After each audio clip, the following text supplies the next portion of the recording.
Thanks for tuning in to the Animal Control Report podcast, where we help debunk the dog catcher stereotype. A lot of times people think it's the dog catcher when they hear about animal control officers, but here on the Animal Control Report, we change that by taking you inside the day-to-day operations of animal control officers.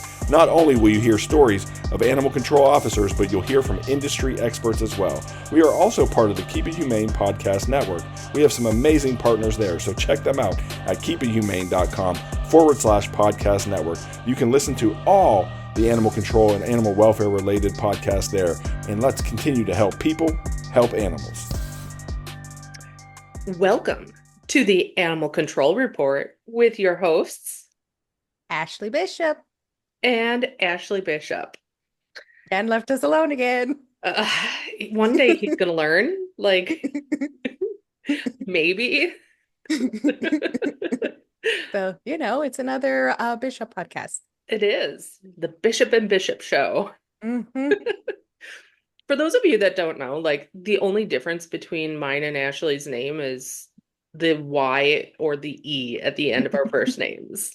So, yeah, actually, it's really funny. Not that you guys need to know this, but sometimes in text messages, because we've got a group chat, it gets really confusing as to who's talking to who.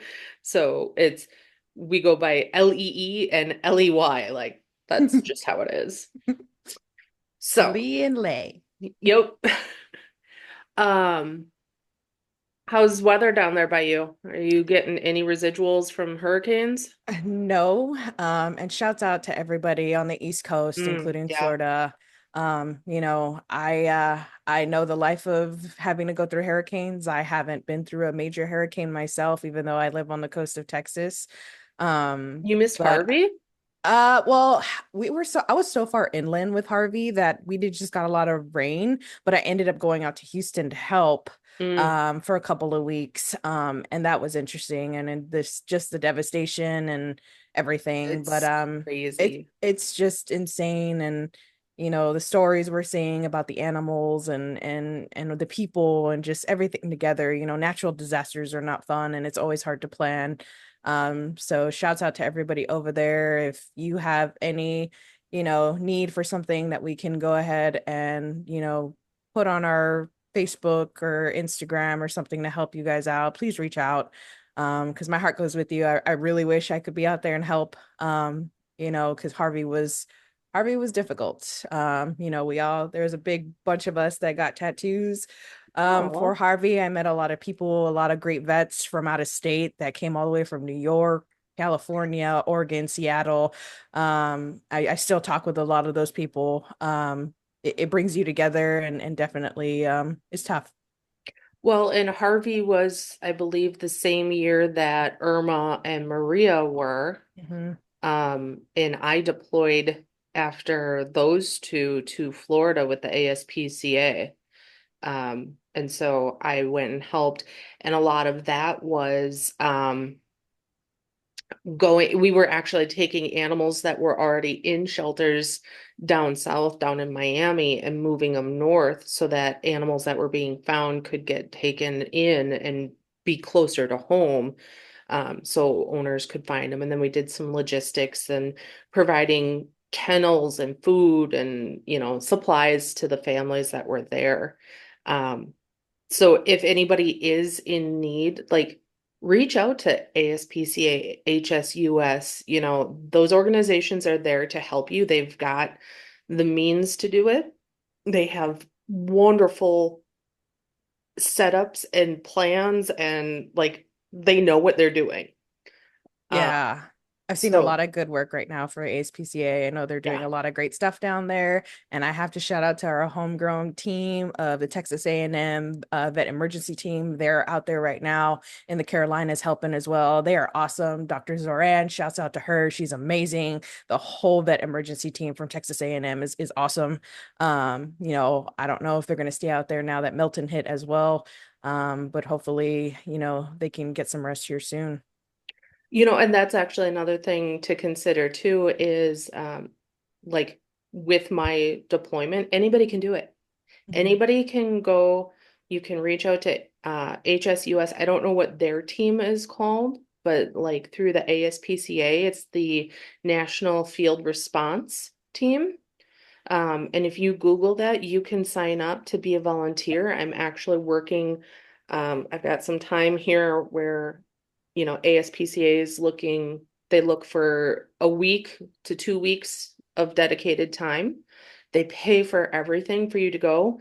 And so I'm waiting to hear back from them whether or not they're going to send me to their shelter and just work in their kennels, or if they're going to send me to North Carolina to help with more hurricane stuff.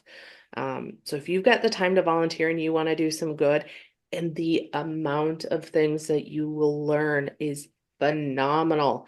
I came back knowing, okay, if I have some kind of disaster here, I know how to set it up now. Y- I know how to guide everybody, my resources and things like that. And I met people from all over the United States that have helped me with other cases. So reach out to them if you've got the time. Agreed, agreed. And I think one thing I learned too from Harvey as well is make sure you reach out to organizations before you just show up. I know I'm reading a lot of Yes. stories and things like that. Make sure you reach out to those major organizations or the organizations that are needing help before you actually go out there, because sometimes you can make the situation a little bit worse. There's a Yep. lot of areas that are not being able to be inhabited or you can't get to. And the last thing you want is to damper the situation that's going on there, especially for our first responders. Yes. Um, and yeah, another thing too that not a lot of people think of, I think, on this subject is, make sure you're praying for the linemen and the solid waste crews that are having to go Mm, out through all of this as well. Not a lot of people think of them during these disasters, because man, they have to put in a lot of that hard work and a lot of those hours. yeah. I have a lot of mutual respect for our solid waste department here. They do a great job in helping around the area as well. We had a major storm a few months ago, and they went to go help some of our towns south of us. So make sure you thank them as well, because they also put in a lot of the hard work next to your first responders. Yes, absolutely. I mean, anybody that is working in those areas, even your truck drivers that are getting you supplies and things like that, or bringing the gas in. That was one big thing when we were Mm-hmm. down in Florida. We struggled because some of the gas stations had gas, but no electricity to run the pumps, or it Mm-hmm. was vice versa. They had electricity, but no fuel. So, everybody that is a part of that, deserves our respect. How are you? That's still a loaded question. That'll always be a loaded question. Give me a couple more weeks and we'll get into it. Let's say we'll say that story for the beginning of the year. How about that? Yeah, Just yeah, let there some you time go. Yeah, pass and we can talk about it then. there you go. There you go. How's the weather in Wisconsin? Are y'all getting cooler or is it still hot? Are you kidding me? Like it's possibly gonna snow today. It Okay, because is 44 degrees outside right now. it It was was 90 degrees yesterday here. What? it was like 80 earlier this week, but So yeah, it's jealous. 44 now. So So, possibly gonna snow. What is this? It's October. oh yeah. Oh, we've had snow in September, dear. No. Okay. So, but I think we've had a lot of chit chat, which I mean, it's always great to catch up, right? Mm-hmm. Even if some people don't care for it. You guys can always forward 5 to 10 minutes. It's all good. We have a really cool guest today. I'm really Do. excited. I think the project she worked on, I think is quite interesting, and not something that we really think about on our day to day in this industry who are actually working it. Like, well, I think about, sure, I've had dogs or cats that have, put a special that have a special place in my heart, but not too many times do you really think about what it looks like after they're gone. So I Right. think it's going to be a really interesting um podcast, guys. We got a great guest today. We do. Um, Today we have with us Katherine Carver, who is the author of Abandoned, Chronicling the Journeys of Once Forsaken Dogs. Katherine, welcome. Thanks for having me on. We're happy to have you. Mhm. Katherine did mention before we started recording that part of the proceeds of this book is going to the SPCA International, right? Right, part of my royalties are going to be donated to the SPCA International. Yes. That's awesome. That's awesome. That's one thing we don't necessarily see a lot Mhm. is, that type of giving back. But Katherine, I'd love to hear about you a little bit. How long did this book take you to write, and what what made you want to do it? Tell us about you. Yeah, so I live on the East Coast now. I came out here for law school. I'm originally from Michigan, and my husband and I, in 2011, um, rescued a dog. His name was Biscuit. He was a little Sheltie who unfortunately was found wandering back roads in North Carolina, who had been abandoned. He was emaciated. He likely, we gather, because of his hind legs, was living in a puppy mill situation, we Oh, surmise. And he was brought to a rescue in Maryland, and my husband and I adopted him in early 2011. And he was our first dog ever for both of us. And he happened to be a rescue. And he just really changed my life in so many ways, which is kind of hard to articulate the magnitude. Um, and Biscuit really opened my eyes to what is and piqued my curiosity as what's happening to dogs like him, who are left abandoned.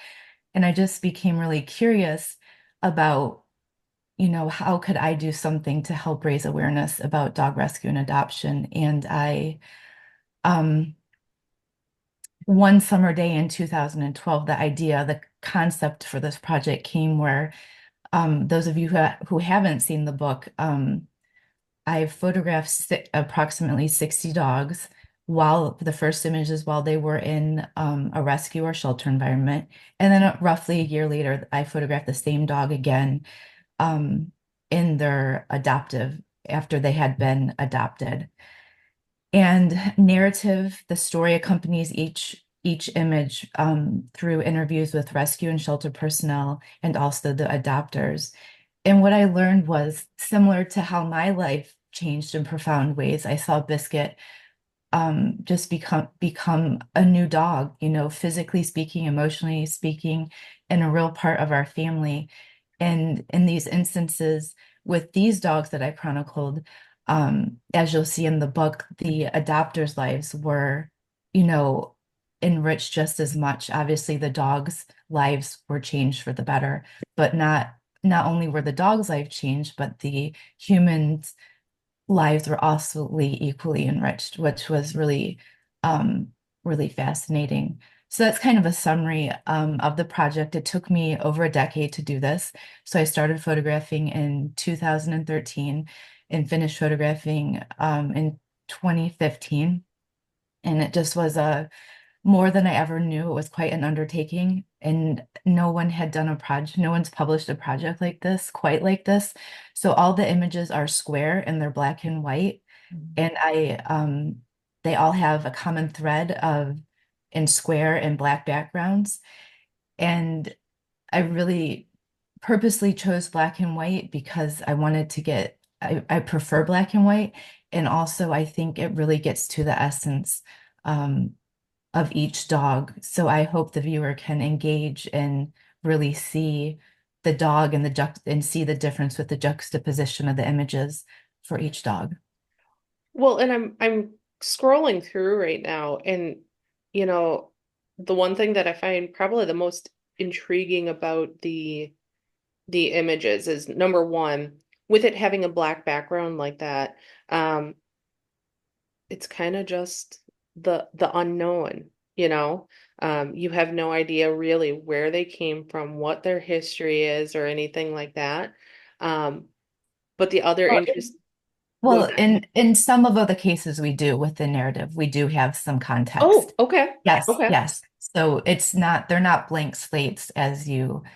you might think. Some of them I got as much information as I could, but there are cases that we do know and we do have some context of what happened. Fantastic. Well, good. I'm glad to know that. I wasn't able to read the whole thing before taking a look at it, but the other thing that I note about the photos is even though they're all in black and white, you can tell the difference of each one of those dogs. Um, you can see the personality in their eyes and just in kind of who they are. Um, which sometimes can be hard, especially when you're in the shelter and if you're seeing the animals on, a regular basis. One German Shepherd comes in and you're like, okay, it's a German Shepherd. It looks like a German Shepherd. But I think these photos actually captured the personalities of the dogs. Um, Yeah, so I hope the viewer can really get, I was hoping my goal was to really get to the essence of each dog. yeah. And it wasn't really, these were not like contrived per se. I had people that helped me in order to get, the dog to just really, I just needed the dog to stay still, really, to Hmm. get in focus image. But there was no, it was very organic and fortuitous on how they were shot. And then I'd look at what I get and see what, um, and then of course, keeping in mind what you get the second time around and how you pair them. So it was quite a process in that respect. I will say when I went through and was reading everybody's stories and then the owner's stories, I went back and looked at my own personal dogs. So for instance, this guy right here, he was from an actual puppy mill. He was rescued from a great organization. And I saw the picture of when they picked him up at the auction. And then I looked at a year later and what a difference. Mhm. What a difference. I mean, just the body language, how bright they are in their eyes. So it really made me look at my own pets just to kind of see where they came from and how much they've grown since they've been with us. Even I have one from my own shelter that I work at. I looked at his intake picture and then a year later, it's just what a difference. And I Hmm. think what a great project to see, the the change that can happen in that pet when they go home and realize that they're safe. And some of the photos too are very subtle, and you really have to look really closely to see what you're trying to find in that pet. Um, but it's really touching. It really is. It really made me, it made me tear up looking at my own kiddos and their stories and what I know of them. And just seeing chronologically of how much they've changed over time. Now, Catherine, when you were, did you interview the adopters yourself personally? And did you notice kind of any, how do I want to word this? Any type of reluctant, Reluctancy? yeah, in them telling the story of their dog when they first got it home to where they're at now? Like if they had any issues or anything like that. No, everyone I found, and so yes, I did everything myself in this book. So I did all the interviews and then I wrote the stories for each based on those interviews and used direct quotes from whomever I interviewed. No, the adopters were very cooperative in wanting to share about become very attached, right, to Mhm. your animal, your dog that you adopted. So no, I didn't encounter any reluctancy in sharing. The one thing that I kept at the back of my mind was with this project is there was no guarantees that I could actually get the dog a second time, right? So there was kind of that piece that was unknown because people move, some people may not want to participate. But what I found in this, and just to give a little bit of context with the rescues and the shelters that I worked with 5 organizations. And in order to help entice them wanting to share information and the dogs is I gave them a color image of the dog right away in order for the dog to have a better chance of getting adopted because those images are really important. So those images do not appear in the book, but it was something that I concretely could give them so they could put it online and help that dog get a home. So it was kind of a twofold from that respect. And then the organizations worked with the adopters in order to get permission that I could, contact them and try to work out scheduling a photo shoot and talking to them about, I asked the same questions of everyone and was able to get anecdotal information in order to write their story. So it was quite an unfolding and quite an unknown, quite a trusting of the process, during this whole endeavor, because I wasn't quite sure um, how it would unfold or if I could get it to all gel in the end. Do you know what I mean? It was very ethereal at times. No, for sure. And kind of how I mentioned beforehand when we were not recording, not too many of us who were, boots on the ground per se, while we think of, yes, the future of the animals that we come in contact with, it really doesn't cross our mind a lot of times to really look at that animal again after it leaves our custody or our possession. I've had dogs come back, to visit us at the shelter who have been gone for some time, and you're like, wow, what a difference. But it doesn't, it's not something that I can think of, that I regularly think of on a daily basis to be like, well, where's this dog and what does it emotionally and physically look like at this point in its life, after it's been adopted. So I think it's a great project. Um, is there anything that you learned throughout this project that you didn't know maybe about sheltering and things like that? Because I know a lot of people have a very specific mindset when it comes to animal sheltering or animal control. So is there anything interesting that you learned through this project about this industry? I would say on a couple of levels. I personally learned a lot about myself doing this project. It was, like I said, it was quite an unfolding, and it was outside of being a mom to a young child, the second hardest thing I've ever done because I was just hoping to finish and then see if I could find a publisher to publish it. So it was just this whole process that I kind of just kept, I'd really say like Biscuit and my current Sheltie we got after Biscuit passed. We had him exactly 2.5 years. He passed in July of 13. In the Oh. fall of October of 13, we kind of think Biscuit kind of sent her to us. She's another Sheltie. So the rescue here in Maryland knew about a hoarding situation actually in Michigan, and they were being farmed out to Indiana and Ohio. But Indiana and Ohio's rescues wouldn't do an out-of-state adoption, but the Michigan one would, and that's how we got her. And so actually yesterday we just celebrated 11 years of having her. So it's been um, a very interesting process, and just Biscuit really brought me back to photography. It's something that I've always loved. I was introduced in high school to the darkroom, and it was just an instant, I very visual. I had no idea it was fortuitous. I needed an art credit, and that kind of worked out. And I always promised myself somehow I would keep that in my life. And Biscuit was really the catalyst for this. And on another level, with respect to these organizations, they're just so vital, right? The shelters and the rescues are kind of in a way like these matchmakers in a way. And what's so good about some of these organizations that can foster these dogs is they really get to know the dog and the personality and what they need, their environment. So therefore, and studies show that when dogs are fostered, they have a greater chance of success for permanent placement just because they're so much more known. And there were instances, like you said, where dogs were returned numerous times. Sometimes I was able to know why. Sometimes they were just returned.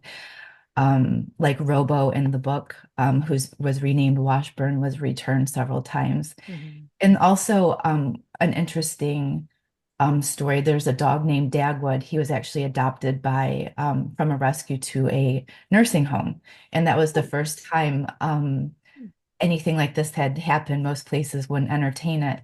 But he became a resident dog to like a whole building of grandmas and grandpas per se, and was really he was really like an institution to these people, especially who didn't have family that could come on a regular basis or friends. So it was just very interesting, the unique circumstances and just gosh, the resiliency of these dogs. I mean, if you read Francis Batista's Ford in the book, he's the co-founder of Best Friends Animal Society. Just dogs can't fathom these conditions, but they're left in these conditions due to our actions. And I hope people can see, especially with this overpopulation crisis in our country, there are so many dogs that need homes. And I really think it's up to us to change the endings for these dogs, right? To step up and consider adopting a dog because these are amazing, amazing dogs. I mean, I can't imagine my life without a rescue dog. And sometimes I think these dogs have a stigma attached to them. But really, if you look at my book, there's all different dogs of all different sizes, backgrounds, breeds, etc. These are not just specific dogs. They're all sorts of dogs that really need homes in our care. And I think people would be quite surprised who haven't thought about a rescue dog, how, wonderful these beings are. They're so grateful to have a home, a loving home. And it's just, quite an unfolding, the experience you have of bringing your rescue dog home. And obviously it requires patience, perseverance, compassion. But it's just such a great unfolding for both the dog and both the humans as a testament in this book. I really hope that people that have that misconception about shelter animals actually take the time to read the book. It's not all about, your specialty bred, $1,800 dog that, you get home and that's not to say that they're bad animals, right? You can absolutely get good, you know, animals out of a breeder situation. But these animals, I like the fact that, a lot of them that are in the shelters have got such a diverse. I always said, um, if I was gonna have, a bully breed type dog, I wanted it as a puppy, and I wanted to know where it came from. Um, because they have a bad rap, because you don't know how they were treated, and unfortunately, they're incredibly strong dogs. So if they do have behavioral issues, they can do a lot of damage emotionally, physically, etc. Um, However, I have a bully breed that I adopted from the shelter, um, because I knew where he came from prior to dealing with his owner often enough. And so I knew that he was well socialized, that he had been around a lot of people because, the owner never had a home of their own. And so they were kind of always around. And that's the thing is just because an animal ends up at the shelter doesn't mean that they're a bad animal. And there are quite a few people that say that a shelter breed is the best breed, because you can get a mix of several different breeds with different personality traits that make them just this awesome Heinz 57 of a good dog.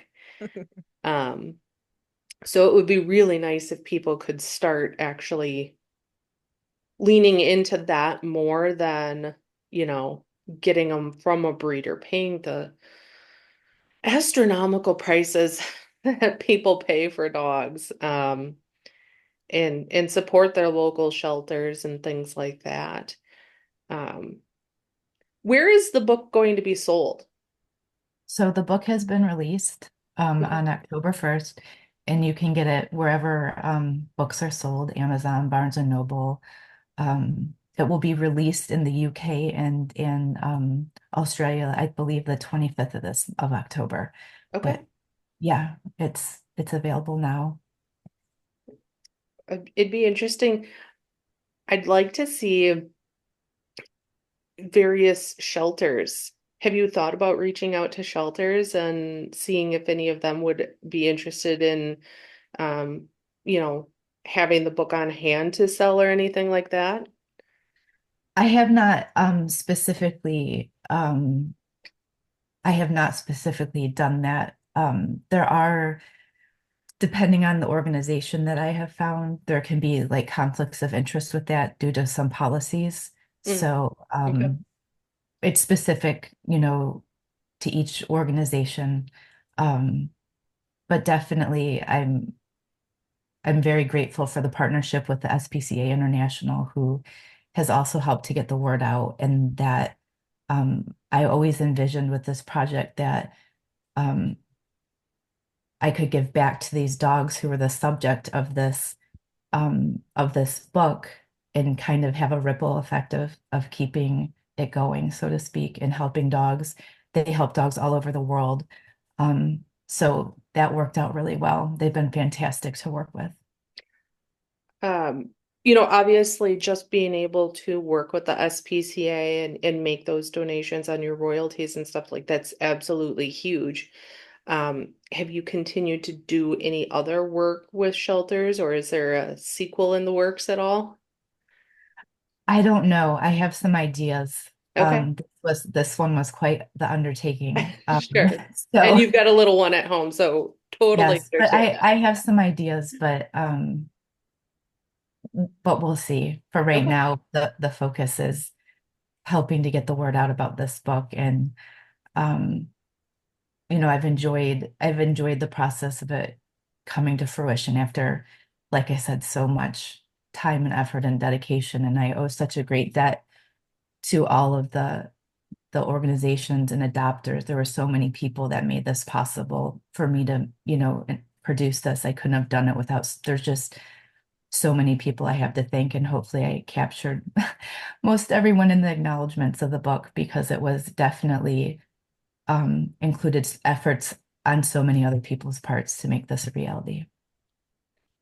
Now, Catherine, on the 60 dogs that you put in your book, did you see any kind of similarities in the types of dogs that you followed up with? Like, were they large breed? Were they specific breeds? Were they full bred? And I use quotations because, we can only say that they're full bred because they look full bred.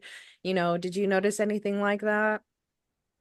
No, I would say that it was just like the vision with this project is I wanted to be sure that there was all sorts of dogs included. Okay. Obviously, I'm at the mercy of what dogs are available needing homes, so it Sure. was kind of fortuitous in that sense. But no, I wouldn't say that there, if you look at through the book, there's all sorts of different types of dogs, and not, I would say, not too many duplicates of the same type of dog, actually, now that I think Okay. about it. Um, but the biggest takeaway is just how much everyone's life changed because of this undertaking and process. And I'd like to also mention that the ages of all these dogs were also um, disparate. There was all different ages. There were Mm. senior dogs, there were younger dogs. There's about 10 dogs that are still living that I'm aware of from keeping in touch with the adopters.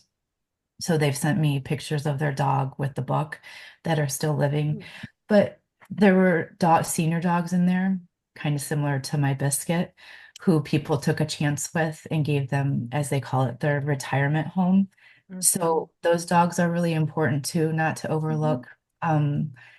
It just There was a dog, a Great Dane. Her name is Media, and she was older, and the adopter took a chance, and they gave her retirement home to live out her remaining days. And she did eventually pass away. But they were grateful to give her, that opportunity. All she wanted in return was a loving home. And that's, I think, these beings are so present, they're so grateful, they're so resilient, and we have so much to learn from them. I have learned so much from these animals. They're such sentient, wonderful, beautiful beings who have just enriched my life. And I That's just I owe so much to my dogs who I did this for. I'm tearing up because, senior dogs are very important and they don't get the attention that they deserve. Excuse me to the audience. You'll see that I'm just weeping like a big old baby. But yeah, I when I first started in this industry, that was my niche of dog. It was anything 10 or older. As you saw earlier, I'm the Chihuahua lady. And it's just it is you never have enough time with your dogs, even if you get them as a puppy. There's just never enough time. Never, never. But definitely when you get a senior dog, the change that you can see in them in their life, even if it's 4 years, 5 years, um, do it. Do it. I'm just thinking of all my babies who have passed, they're all on my arm. Um, Most definitely, I think it's important that people see outside the box when you go into a shelter. If you're specifically in one set of a mind, like this is what I want, you just never know. You never know. And what you're looking for just might not be a great fit for you either. That is also something to think about. But the different populations of dogs that come through the shelter on a daily basis, just make sure you have an open mind. And, seniors are very important too, and they deserve to live out their life. These dogs, like you mentioned, Catherine, are in this predicament because of us, the humans. So it's important that we make sure that we take care of them and give them all the opportunity possible to live out their life. Yeah, and I would also mention, so in Abandon, it's overwhelmingly a very hopeful book. I did include a couple of dogs because these dogs face euthanasia on a daily basis. So there are some dogs featured in this book because I thought it was really important to capture the reality facing these dogs on a daily basis, just because of a lot of times because of space. So in 2023, 3 million dogs entered shelters and rescues. 2 million of those dogs found homes, but that then left 1 million dogs who did not get homes. So this is just a really big issue. There are so many dogs in need of homes and who are facing are in predicaments of euthanasia through no fault of their own. So my hope is that this project will compel viewers to kind of look at this differently.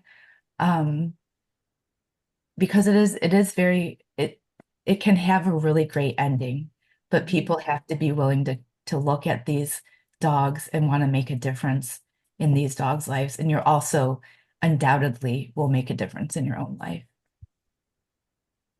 Very well said. Yes. I agree. Catherine, I greatly appreciate you having you on the episode today. I see here you even have dogs in here that were in rescue for 3,460 days, which Yes. is insane.